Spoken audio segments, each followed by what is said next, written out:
Welcome to the May Experience, everyone. It's a lot going on. As y'all see, I am in a new space. I have moved. I'm not in the same space. You see my plaques aren't in the walls. I have a new workspace in my new place, and so it's like my hair salon slash office slash the studio. I also have some new equipment that I do not know how to set up, and like my recording situation is crazy right now, if y'all could see on my side. But I'm gonna eventually get this all set up the way I want it. I'm not sure yet, but so when I start having interviews, but I have been extremely busy. So thank y'all for tuning back in. I've been extremely busy working. I do have a job, but I'm back doing hair. I was already doing hair. I just closed my books for a while because I outgrew my last space. And it was like my living room was my hair salon. It was the studio. It was all of that. And so it was just, I was outgrowing it. And now I have a space just for my work, like my office, my hair salon, my studio is all in one now, and I'm so excited. I finally opened my books over the weekend. I had my first new client yesterday that booked, and so everything's starting to work out. Everything getting back on course now, because I used the whole month of July to just move and regroup and get myself back together. So I'm really excited about what's about to come. And y'all know how I like to start off with this Nothing is Missing by Nicole Walters, y'all. Y'all know how I like to start because reading is good. Y'all don't know what you'll find in a good book. And like I told you, I found this book. I was in a bookstore heading to Birmingham when they just out riding, wanting to go out to eat. Saw this book. It was on clearance, and it's a New York bestseller. And I bought it. She was absolutely beautiful on the front, and she's my skin color, so so I bought it. So this chapter that we're in is called Keep Taking Steps, and as I continuously tell y'all, I see myself in her story in so many ways, with the adversity she's faced, the steps she's taken to get where she is, stepping out on faith. She comes from an immigrant poor family, but now she's a multi-millionaire, quit her job on live and just went into business by herself. And so y'all, it's early in the morning. Normally when I record it's like midnight, but it's like I've been up since like 5 this morning. I did hair yesterday, and it was a head full of hair, and so I got to get back into the groove of doing hair, y'all. I was beat. I couldn't do anything yesterday, and then I drove back from Atlanta because this client reached out to me Friday when I first got to Atlanta. I had to go up there to handle some business, and I was like, well, if I come back tomorrow, it'll be 2 p.m. He was like, well, never mind, because I plan to go out of town by 2. But I reached out to him that morning, no response. It was the wrong number. He called me. He was like, well, can you still do my hair about 6 o'clock? I was like, yeah. He was like, okay, can I book? I was like, go ahead. He's like, can I come at 3? I'm like, sure. So we're back on the hustle. I've moved. I used the whole month of July to move into my new space. I have so much new space now, and just regroup. And so now I'm back. I'm working. And so let's get into this. Keep making steps. Keep taking steps. That's what it's called. And I'm taking steps. Small steps, no matter if they're small or big. I'm taking some small steps. But we got to keep going. Stop thinking your steps smaller than they are. So what I do is certain things that I underline in these chapters that stood out a lot to me and that really hit. And so that's what I read to y'all. It don't be the whole chapter. It don't be a whole paragraph. It be different points that I've underlined. It says, I can show up in the world as an independent self and just do things. You don't necessarily need transactions. You can actually be sufficient. You are enough. Transformational. I had been living in my own bubble, and suddenly I started seeing people. It wasn't that I had a lot, but I had more than enough. If there's something I can do for someone, God, help me do the right thing for them. That wasn't who I'd been, but it was who I wanted to be. I often felt like the type of joy or that type of kindness and generosity was reserved for different people, happy people, rich people. That wasn't true. In the context of helping others, I knew I was enough. The Bible talks about being the hands and feet of Jesus and acting his compassion in big and small ways. I started looking for ways to help. My brain was being rewired to look for ways to help. Just because no one knows you exist doesn't mean you're not out here being great. The answer is in the doing. Girl, you better find the joy in the doing. Don't sit here and tell yourself you're not allowed to be happy while you do things. The grind and hustle culture will have you convinced that if it doesn't look like pain, sweat, and tears, it's not worthy. That's crazy. Seek progress, not perfection. Success is built with small, sustainable wins. Aim to be a few steps further ahead tomorrow than you were today. The world is designed to distract, divide, and deter you from your goals. Ignoring your problems keep you from doing the exploration in those areas so that you can move forward. It is impediment to grow, an enemy of progress. It keeps you from doing. It keeps you from the next level. I don't know what y'all got out of that. And that's Nicole Walters, and nothing is missing. I don't know what y'all got out of that, but I got so much. I needed it. When I read this, I was going through my divorce, and I was going through it. It's like God led me to this book. Y'all don't understand how I found this book. You do not understand. It's so crazy how I just ran. And I'm not going to say accidentally. It was purposeful for me to run up on this book. And a lot of times we think that, like she said, social media and the world is used. She didn't say social media. She said the world is used to deter you and stop you from achieving your goals. Because it makes it, this hustle and grind culture makes it look like if you're not sweating or tired or you don't have this or you don't have that your wins don't matter. Your small wins could be bigger than someone's what they think is a big win. It's all about the inside. It's all about how you feel when you're doing this, the success you get out of it. And she said she wanted to help people. She wasn't always like that. And I think about myself. We always think about let's get money. But it's somehow I got to a point in life with that blanket drive that I wanted to start helping people. Especially, and this started with me when I was a child. I always wanted to help. But like she said, I thought you had to be rich. And if you go back and read an interview that I did with one of our council members, Kip Tyner, he let me come on his show to promote my blanket drive every year. And I told him, I used to think when I was a kid you had to be rich to help the homeless, because I always wanted to help the homeless. I come from an impoverished, low-income neighborhood.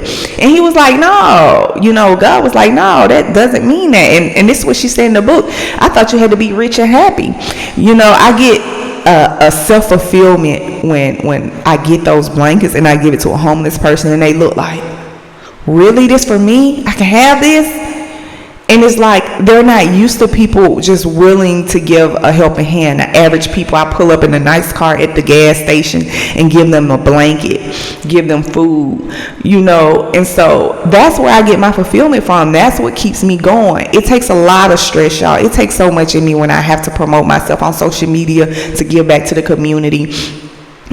Because it's like I'm begging, and I know a lot of people don't like to help, so it's so hard, but I know God makes a way. Like I said, if I'm gonna get one blanket a year, as long as I can help one person, I've done my job. God speaks about us we're supposed to be here on earth doing his works, and I think that's where I get most of my fulfillment from, knowing that I'm doing God's work, knowing that I'm helping someone that's in need. You never know when you may be in need. You never know where a person come from. You never know a person's upbringing. And so things that I've seen growing, and as I've gotten older, I do whatever I can to help, because that's what God, he asks for us to do. And so take steps, continue to take steps. They may seem small, like with my podcast, I don't get a lot of views, but I'm gonna take the steps. I'm gonna put in the initiative. I'm gonna put in the work. And y'all don't realize how many people reach out to me congratulating me on my podcast, let me know I watched your podcast, or some of them, they just see the snippets of it that I post. And so, and I really appreciate that. So one of my viewers reached out to me a while ago, and I haven't touched on this topic yet because I actually just haven't had time, but I'm sure he's going to be watching when I let everyone know that I have posted again, recorded again. So he had this girlfriend, I'm guessing, because I really didn't get too into detail with him about it when he sent to me. He was like, I want you to talk about this on the podcast and give me your advice or whatever. So as you know, I've been married twice, and I have younger people under me who really look up to me, and they come to me for advice and relationship advice. I don't know why people think I got it all together.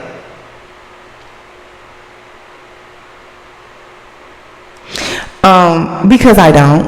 I do not have it all together. Like I said, I've been divorced twice, and that was the worst. But I'm not gonna give up. But I do feel like I give good relationship advice. I do.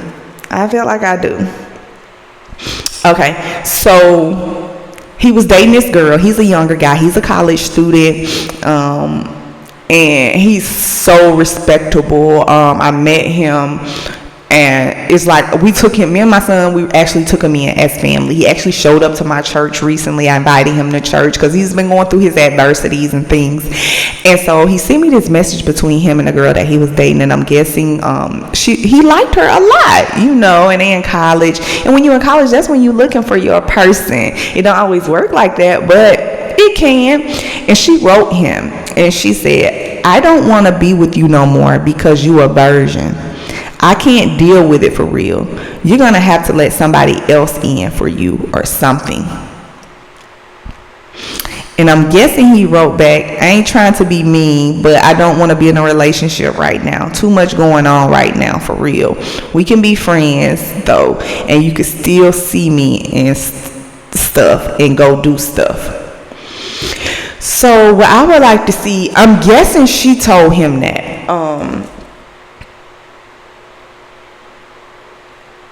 And he said, if you got better advice for men like me in your podcast, let me know. So all I can say is hats off to you, young man. Don't be in a rush to have sex. And I know a lot of people, as they get older, they probably could look at it like, I could have waited. But then a lot of people, when you have sex for the first time, you really it happens and then over. It's something you're going to always remember, though. Everybody is going to remember their first time having sex. And majority of people's first time having sex is not going to be in a marriage. It's going to be something they try maybe in their high school years or their college years. And it's going to be something they always remember. It's probably not going to be any feeling behind it. You're not going to be in love with them forever. But you might always have this little liking for them. Like, that's my first. Whether if it was good or bad, you're going to always remember that. And so hats off to you, young man, by not letting someone pressure you. Because I'm sure if a lot of us could have done it again, we would have waited till marriage. We would have waited until we found that person. Because when at the age that he's at now, he has more testosterone, he has more feelings, he has more emotions. So imagine if he had sex with this girl and then she break up with him. It would have been worse than if you were younger in your teen years, and I feel like you just let it go by, okay, whatever. And then you just go on with your life. You know what sex is like. But, God wants us to wait till marriage. That is the way to live based on our Bible. And we have all seen, and that's why I always tell people, I'm not perfect. That's why I go to church. That's why I read my Bible. I'm trying to learn. I'm trying to become better. I want to live more like Christ. I really do. And it's hard. It's not going to be easy for anyone, but no one's perfect. Just because you go to church every Sunday, just because you read the Bible every day, that doesn't make you any better than the next person, because we all sin and fall short of the glory of God. No matter what you do, no matter what they do, we have all sin, and no sin is greater than the other. But hats off to this young man, because what if you had got up in there and that thing was loose as a goose or something, and then that would have probably turned him off for any woman. And that's probably why a lot of men like men nowadays, or a lot of, because they get off a bit. But look, I'm telling y'all, I'm something else, okay? But hats off to you by not letting her force you to do something you didn't want to do, because you could have gotten that moment and didn't know how to perform, or could have gotten that moment and she didn't like it, or could have gotten that moment she could have lied like you raped her. It's so much of that going on with our black men and our black boys, where they're lied on about being raped. or things of that nature, when that's just not the case, especially at because he go to a predominantly white college. So it might have been a girl of another race, and that could have put him in a situation. He could have saved himself from so many situations. He could have saved himself from so many diseases by telling that girl no. Something in his spirit told him no. Stand your ground, young man. Stand your ground, young lady.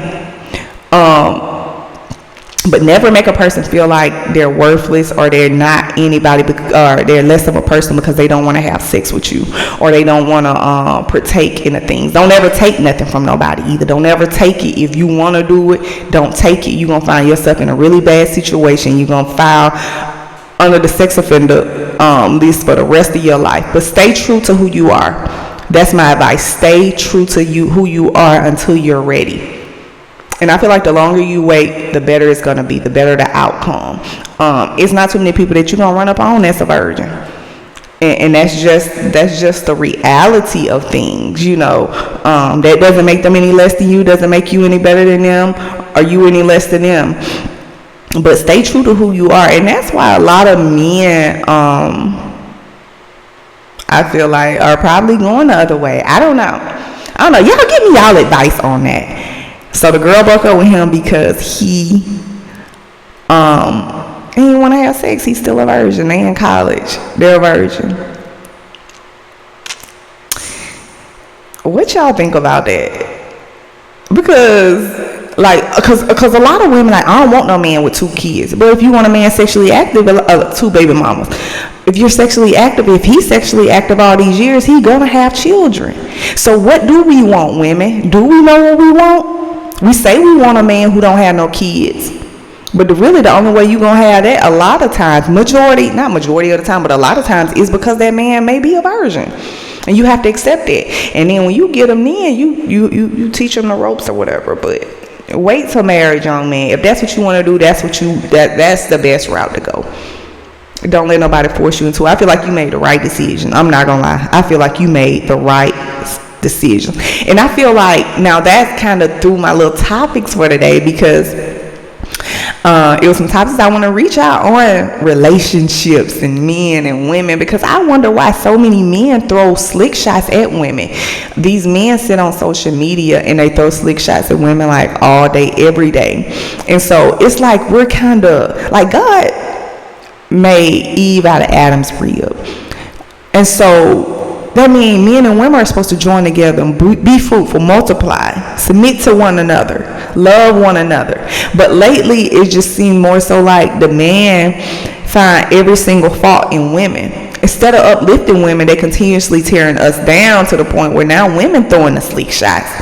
We setting our standards differently now. I remember women used to be ashamed when a man called them an H word or a B word or say they were no good. Now women coming back harder than men. And I think that's a lot I think that's a lot of the reason there's so many same-sex relationships going on. I can't speak, I don't know, because I love men. I love men. I couldn't see it no other way. But men make it so hard now for women to approach them or try to figure it out with them, because I feel like men set standards really high, but their standards aren't high. The standards what they bring to the table aren't high. And then they want to brag about their mother, but a lot of these men's mother are not even accomplishing half of the things us women are bringing to the table. So I feel like when it comes to these relationships, you have to look at me personally, what I'm learning, you look at a man's mother, how they react, how their relationship is. And then, okay, they have a good relationship. Let's see what she brings to the table. What type of woman is she? Because that's what he's going to be looking for, or that's what he feel like you up against. So if her standards are lower than yours, I feel like you shouldn't really go for it a lot of times if he allows his mom's standards. Now, you have some men like, mama, you need to get it. You need to change. I'm not going to be pushing you to continue to be the person you are. I want you to be better. I'm not going to take care of you if you don't want to be better. I'm not, because then you'll have a mother-in-law or his mother against you because your standards are high or you have more going for yourself. So a lot of men get a woman with stability and they wonder why women do wrong or use them, because I feel like a lot of times men throw slick shots. So when you get with a woman and your standards are high, or you throwing money at them, or you saying what you got, a lot of times that open the door for a woman to use you, because they talking about, oh, women want this, women want that, but yet you on Facebook, like I seen on Instagram and Facebook where men be like, oh, your wig ain't done, you must not got no money, or you driving this kind of car, but yet when a woman gets with them and expects them to provide these things, they say women using them. If you want a woman to have certain standards when it comes to materialistic things, you have to provide those things. And that's even mentally. If you want to get with a woman who is mentally stable, you have to provide stability. You have to cater to her mental health. You have to cater to her in these areas that you would like. If you find a woman you like and you feel like she ain't always there, it's the man's job, and I feel like it goes both ways. It's the man's job to provide that stability. If you want a woman who is independent, you have to be able to come in independent. You have to be able to come in and provide too, so she can keep her lifestyle going and her mental health good. So men, I feel like this is one of those things where we have to come together and figure out a medium. Because I just feel like there's no perfect person. No one is perfect. Jesus is the only person that's perfect, right? So when you get with somebody, nobody's gonna be perfect. There's gonna be arguments. There's gonna be things about that person you don't like. It's gonna be things about that person that irritates you. I heard Michelle Obama say her and President Obama, they probably disliked each other for 10 years straight. But they realized that's the person I'd rather be with and dislike and work through this with. So we have to provide this stability. So that goes back to the young guy. If this girl really liked you, if she really cared for you, she would have waited. She would have been like, oh, he a virgin? Okay, I'm going to be his first. I'm going to make it worth his while. We're going to do this. We're going to get married. We're going to learn each other.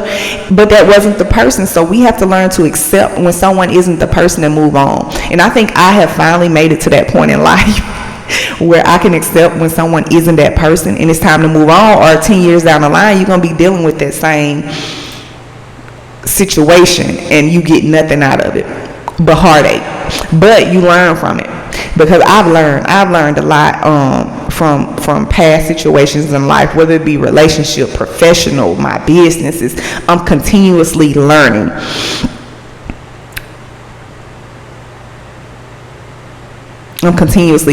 And I'm a mother. I was supposed to record this back around Father's Day. Like me, I'm very strong. I'm strong-minded. I'm very smart too. So I'm not dumb at all. And a lot of men probably look at me like, just, it's hard for me to be soft because I had to be so strong and hard for so long. I had to fend for myself for so long. I had to be the mean person in the family for so long.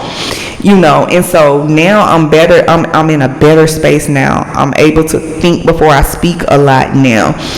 And I have a son watching me, and I try to do my best for him to set good examples. And I talk to him and I let him know about situations from the past and how he should deal with them the best way. I think our goal in life for our boys, our upcoming men, because my son is 16, he'll be 17, so I call him a man now, is to, you have to talk to them, be open with them.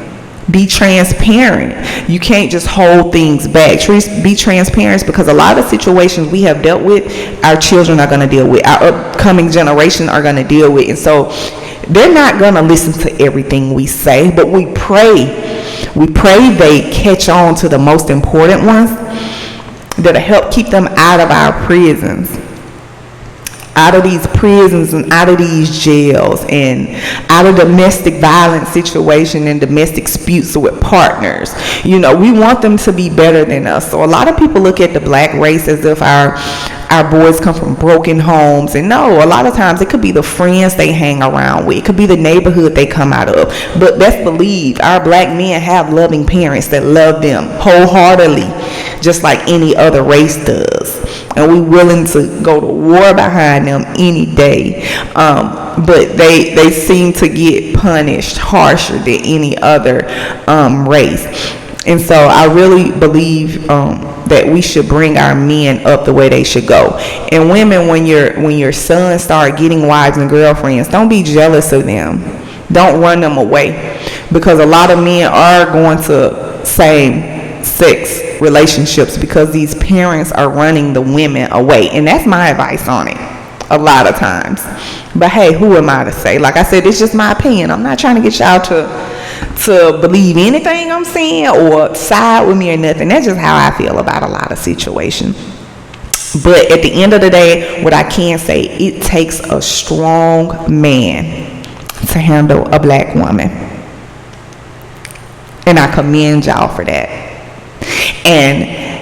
But that doesn't say that the women of other races are easy. No, I've seen it. No, I've seen it. Women of other races are just as hard. It's just men of other races have dealt with it for so long and just put up with it. But it does take a strong man to handle a black woman. And I commend any man that can handle a black woman purposefully and love her correctly. And I feel like that's what we should work on if we want the black family unit to come back together and be strong. You have to be able to, you got to be able to handle a black woman, be able to communicate. Communication is very important. Every time a woman says something to you, that doesn't mean she wants to argue. And I think that's one thing with black men that I noticed. If a woman brings up an issue, she could be so calm. Black men will be like, I don't want to talk about this. And that's where the relationship starts to break down, because now it's still in that woman's head, and all she want to do is, let's just talk about it. It's communication. Just hear me out. You might not agree with me. You might not feel where I'm coming from, but you have to understand that my feelings are valid. My feelings are most definitely valid, as Drika the Gate said. Your feelings are absolutely valid. No one can tell you how to feel because they're valid. So the only thing you could do is work on it. Let's work on that not happening anymore. Let me tell you why I did that. Let me tell you why it happened. I feel like relationships will go so much stronger then. I still haven't found a man that I'm able to communicate with, because I'm the type, when I first meet you or whatever, when we're growing, I'm going to go ahead and let you know things that I see that I don't like. And then I'm going to come at you like, a lot of men feel like you coming at them aggressive. I'm like, look, I'm just telling you. And then I'm telling you in a playful way. You expect me not to say nothing and you keep doing it. Now I'm going to be mad all the time and you won't know. So if I tell you this one time and you do it again and see that I have an attitude or something, you will know. And hopefully you will fix that behavior. And then that goes both ways. That's not just for me. That's for the opposite end as well. So if a person is telling you how they feel, that means they actually care. Because they'll get to a point where they don't tell you nothing. They just don't care. And whatever you want to do and whatever I want to do, and we just do whatever. And that's a lot of what's going on right now. And that's why you see so many single parents. And I feel like for me, I just found out like this guy had a crush on or whatever. He had back child support. And I just feel like that's such a turn off. I feel like, but his thing was, he was like, well, I take care of my child. I was taking care of my child, doing this, doing that. But me personally, I look at it, if you got child support, you have to pay. That obligation is between you and the courts. And then your child's mother or the other parent is between them and the court. That has nothing to do with you as the parents. Y'all put the court in y'all business to handle that situation, right? So you still have to pay the court no matter what you're giving the mother, or the other parent. So I feel like a lot of men, when they don't want to pay their child support, it's because they still have feelings for the mother, or it's something to do with the mother. That's just my take on it. And if that's especially if you're just giving the money to the mother, because now you're trying to hold that over her head. But what you fail to realize is you still owe the courts. They're not going to go back and add up all that and take it off. It's just piling up on you. So you're really trying to please the mother. The way I look at it, I feel like he was like, well, I was still taking care of my child. The mama, she never had to pull her wallet out and all that. But that's more so you pleasing her, because that court obligation's still up there. You think it was going to disappear? And it's so crazy. And then he was like, because my license been suspended because of back child support. I'm like, I don't even like you no more. Like, I would never talk to you again. I never know. Your license suspended because of child. Man, y'all pay y'all child support. Women, do not put these men on child support if they take care of their children. Don't stop doing that. Stop getting upset because they're in a new relationship. Stop getting upset because they won't give you money every single time, because men have hard times. If y'all can set up an obligation, once a month you give me this, boom, a man will appreciate that more. And then you're going to get extras. You'll probably get extras throughout the month. But stop making these men life harder because they're in a different relationship, or because they don't want to be with you anymore. We have to stop that, because that's raising the statistics. Because you got a lot of men that's willing to take care of their children. Let these men spend time with their children, as long as they're not putting them in bad situations or have them around someone getting abused. We have to break these generational curses that's going on. Men, step up to the plate and do what you have to do. You laying up, y'all want to have sex so bad, but you don't want to pull out. You don't want to wear protection. Like, let's just keep it real. We're going to keep it real. If you make these children, take care of them. And I'm the type, which a lot of women aren't like this, I understand you have a hard time. And I understand you might not be able to make that payment. But when you get it, that should be the first thing you do. Families, step up and help these men. Help these women with children. Because when you don't have that support system, it brings more tension on the parents. It brings way more tension on the parents. So if we could just come together as a family unit, as a society, as a culture, it's a lot of these statistics will go down. We will break so many generational curses. You don't have to be in that home. It's always best to have a two-family home, but it don't always work like that. And that's okay. God wants it like that, but it's okay if that's what it is. But always take care of your child. Always take care of your seed. Stop tearing down our black women. Stop tearing down our black men. We have to stop it somewhere. And I know it's not easy. Like I tell people now, like, people like, you gonna have another child? I'm like, look, I wanted another child a couple of years ago so bad. I was like, but now I'm just like, my son's 16 now. I'm ready to be outside, because I had to face so many adversity that a lot of people don't know about. I had people that didn't like me or upset with me or jealous of me, not knowing that I'm raising a son while his dad is incarcerated.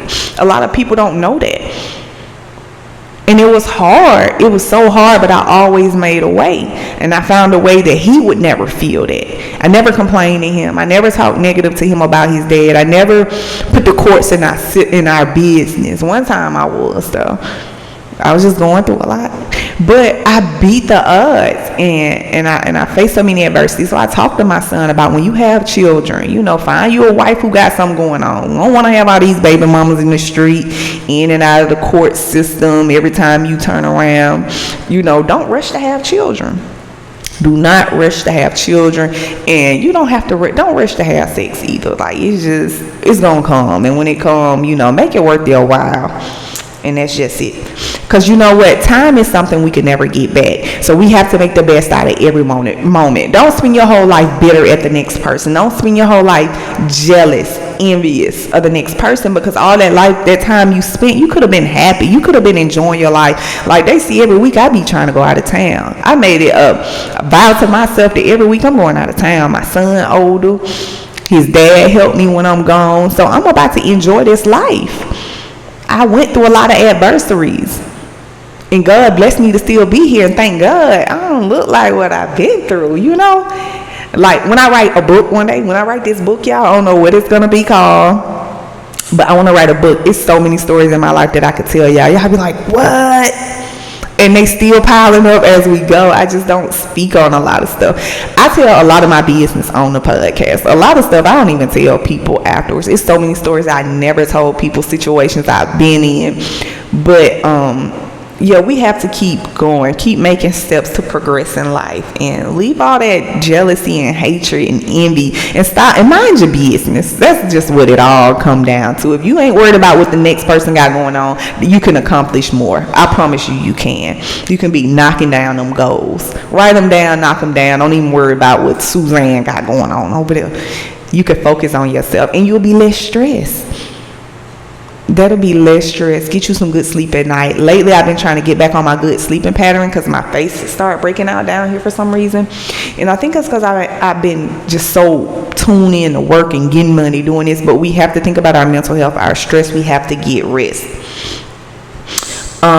So with that being said, thank you all for tuning in. I'm not going to hold y'all long today. Thank y'all for watching the May Experience. Make sure you all like, subscribe, comment. Give me your advice on the topic with the young man whose girlfriend broke up with him because he was a virgin. What do y'all think about that? And make sure when y'all give us this advice, make sure you think about it as from a young adult's perspective. As a teenager, as your child, would you have wanted your child to wait? Or think about it from your younger self. Would you wish you had waited? It's happened now, like, you know, you can't go back. You learn. But yeah, just give me y'all advice, and until next time, thank y'all for joining the May Experience. Come catch this vibe.